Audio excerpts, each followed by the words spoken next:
Dans Deutéronome chapitre 7, verset 3 et Josué chapitre 23, verset 12, Dieu a donné de solennels avertissements contre les mariages avec des païens. Achab était marié à une femme païenne, Jézabel, qui était connue pour ses pratiques idolâtres. Maintenant, sa famille n'était pas mieux qu'une famille païenne. En dépit de cela, Josaphat avait pris la fille d'Achab, Athalie, pour qu'elle épouse son fils Roram. Ainsi, Josaphat était tombé dans le piège d'Achab. Maintenant, comme un esclave, il accompagna Achab à la bataille malgré les avertissements répétés et énergiques du prophète Michée. Sur le champ de bataille, Achab suggéra à Josaphat de porter ses habits royaux, tandis qu'Achab se déguisa. 2 Chroniques 18-22. Achab pensait sans doute que par cette ruse, il attirerait l'attention sur Josaphat et se sauverait lui-même. Josaphat, de son côté, était devenu si stupide qu'il en avait même perdu le bon sens. Apparemment, son cerveau ne fonctionnait plus.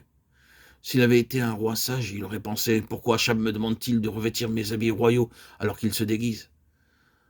Toutes les fois que nous désobéissons à Dieu, notre cerveau ne fonctionne plus correctement et nous nous comportons comme des sots, courant même à notre propre destruction. Les ennemis d'Achab avaient ordonné à leurs hommes d'attaquer seulement le roi d'Israël et non les soldats. Aussi les hommes recherchaient principalement le roi pour le tuer. Lorsqu'ils virent Josaphat dans ses habits royaux, ils laissèrent tous ceux de l'armée d'Israël et encerclèrent Josaphat. Josaphat a pu penser, quand ils verront mes habits, ils reconnaîtront que je suis le roi de Juda et ils n'iront pas vers moi. Mais sur le champ de bataille, Achab avait placé Josaphat devant et l'ennemi fut trompé en pensant que c'était le roi d'Israël. Ainsi, Josaphat fut amené dans une situation telle qu'il pouvait à tout moment être tué. Nous voyons ici que le chemin descendant que Josaphat avait pris le conduisait à sa destruction naturelle, la mort. À n'importe quel moment, il aurait pu être tué. Au moment critique, sur le champ de bataille, Josaphat se répandit et le Seigneur le sauva. Oh, que notre Seigneur est miséricordieux. Après tout, Josaphat était un homme de Dieu, quand bien même il était tombé sous l'influence d'Achab et de Jézabel, qui avaient causé beaucoup de pertes et d'aveuglement dans sa vie. Aussi à ce moment-là, quand Josaphat cria au Seigneur le sauva. Mais Achab, le roi d'Israël, fut tué. Son déguisement ne le protégea pas. Comme Josaphat, beaucoup de chrétiens, même des serviteurs de Dieu, s'allient avec des amis mondains, des associations mondaines, et de ce fait, ont beaucoup de dommages et de pertes dans leur vie. Ils peuvent même en arriver à désespérer de la vie, soit spirituellement ou même littéralement. Ils attendent jusqu'à la dernière minute pour se repentir.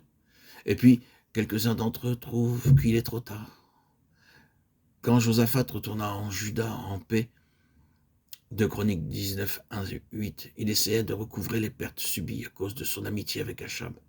Le Seigneur lui fit grâce et recommença à le secourir et à le délivrer de ses ennemis. 2 Chroniques 22, 3, 22, 25. Les Ammonites, les Moabites et les Édomites s'unirent contre lui. Josaphat fut effrayé. Il proclama un jeûne et se mit lui-même à chercher le Seigneur. Dieu entendit sa prière. Il mit la confusion dans les rangs ennemis. Ils se détruisirent complètement l'un l'autre et l'armée entière trouva la mort sur le champ de bataille. Josaphat et son peuple n'eurent qu'à aller chercher le butin qui était si important qu'ils mirent 3 jours pour le rassembler.